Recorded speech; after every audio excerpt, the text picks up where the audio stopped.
കഴിഞ്ഞ വർഷം ഡ്യൂട്ടിയിൽ മരണപ്പെട്ടിരിക്കുന്നത് 63 പേരാണ്. അതിൽ ഭൂരിപക്ഷം ആളുകൾ മരണപ്പെട്ടിരിക്കുന്ന ഹൃദയാഘാതം മൂലമാണ്.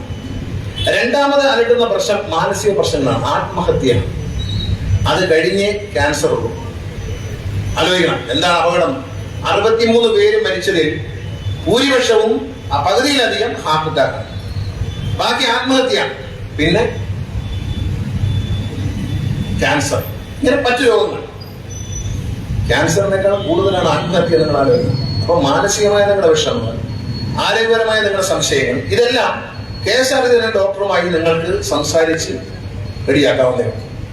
എന്തെങ്കിലും സീരിയസ് ആയിട്ടുള്ള നിങ്ങൾക്ക് അസുഖമുണ്ടെന്ന് ഡോക്ടർ തോന്നിയാൽ നിങ്ങളെ ചികിത്സയ്ക്ക് വേണ്ടി മറ്റു സ്ഥലങ്ങളിലേക്ക് അയക്കാനുള്ള നിർദ്ദേശം തരികയും സഹായിക്കുകയും ചെയ്യും.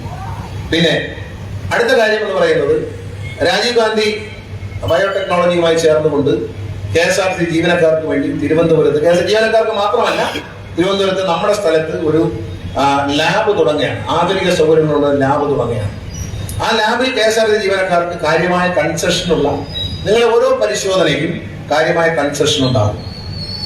ക്യാൻസർ അടക്കമുള്ള രോഗങ്ങളിൽ നമ്മളിനി പരിശോധന ശക്തമാക്കുകയാണ്, പ്രത്യേകിച്ച് സ്ത്രീകളിലും പുരുഷന്മാരും.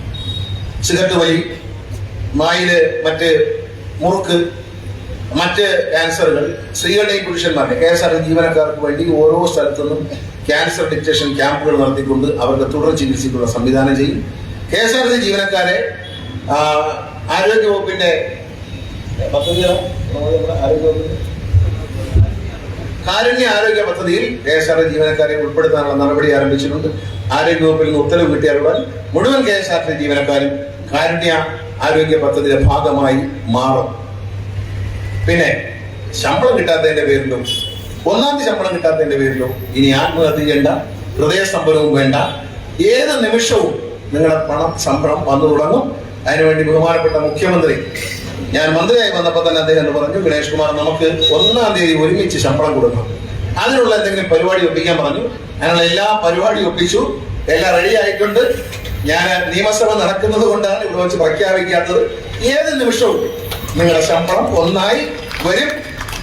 ഇനി വരും മാസങ്ങളിൽ 1-ാം തീയതി വരും. അതിനുള്ള എല്ലാ നടപടികളും ഞാനും CMDയും ഇന്ന് ഇരുന്നിട്ട് അവരെല്ലാം ഞങ്ങൾ വന്നപ്പോഴും എല്ലാ ജോലിയും ചെയ്തിട്ടാണ് വന്നിരിക്കുന്നത്. അതിപ്പോൾ ഞാൻ നിയമസഭ നടക്കുമ്പോൾ ഒരു മന്ത്രി സഭയ്ക്ക് പുറകിൽ ഒരു കാര്യവും പ്രഖ്യാപിക്കാൻ പാടില്ല. ബഹുമാനപ്പെട്ട സ്പീക്കർ അനുമതി വാങ്ങിയതിനു ശേഷം പ്രഖ്യാപിക്കും. ഏതായാലും റെഡിയായിക്കോ, കുഴപ്പമില്ല, ആശങ്കപ്പെടേണ്ട. വെറുതെ ഗണേഷ് കുമാർ കാര്യം പറയില്ല. ഞാൻ ഒരു കാര്യം നടക്കുന്ന കാര്യം പറയും, പറഞ്ഞാൽ നടത്തും, നടക്കാത്ത കാര്യം പറയത്തില്ല. എന്നോട് വന്ന് ചോദിച്ചാൽ അയ്യോ നടക്കുകയില്ല എന്ന് മുഖത്ത് നോക്കി പറയും. അപ്പൊ എന്നോട് ചെറിയൊരു പിണക്കം തോന്നുന്നേ ഉള്ളൂ, വേറെ കുഴപ്പമൊന്നും. പക്ഷെ അവിടെ ചെന്നാലും പിന്നെ നടക്കത്തില്ല. നടക്കുന്ന കാര്യമാണെങ്കിൽ ആ നിമിഷം നമ്മൾ ചെയ്യും.